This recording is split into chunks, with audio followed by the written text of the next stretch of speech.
Assalamualaikum viewers. I hope you are in best of your health and iman, and today's topic is Tracheophyta. Okay, we have come to the division Tracheophyta of the plants. Tracheophyta are the vascular plants. Okay, Tracheophyta, they have dominant sporophyte, stem, root and leaves. Yes, they have dominant sporophyte. And what are the characteristics of dominant sporophyte? They have distinct stem, root and leaf, have now differentiated structures which were not present in thallus or all other structures.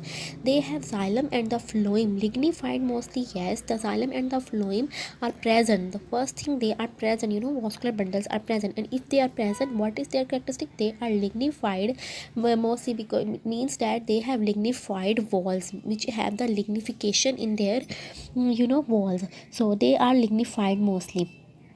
Okay, division Tracheophyta. If we say about the division Tracheophyta, what are division Tracheophyta consist of club mosses, ferns, horsetails, and all these are the include in the division Tracheophyta. And then comes subdivision Angiospermy and Gymnosperm. Angiospermy are the flowering plants and Gymnosperms are the seeds plants. And if we talk about some characteristics of the Tracheophyta, and then comes Lycopodophyta. So Lycopodophyta are the club mosses, first division of the Tracheophyta. They have small spirally arranged leaves. Small spirally arranged leaves means microphyllus. Micro means small and phyllis means leaves. So they have small leaves. And sporangia are dorsally arranged in the cones. They produce in the cones and strobili, and these cones and strobili are dorsally, dorsal side of leaves, and which leaves on which the sporangia are produced, they are known as sporophylls.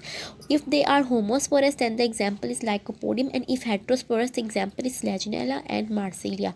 And what is homosporous and heterosporous? Homosporous means one type of spores, and heterosporous different types. And if heterosporous, they lead to the formation of seed. So in advanced plant, seed is formed because of the heterospory which takes place in the Lycopodophyta. Gametophyte is independent but small, conspicuous and called the procephalus. And its gametophyte is not, it is independent but it is small and inconspicuous, does not that much prominent. So and it is also known as prothallus. So it was all about Lycopodophyta, division of the Tracheophyta. I hope it will be helpful for you. Thank you so much for coming on my channel. Don't forget to like, share, subscribe and comment. Bye bye. Allah Hafiz.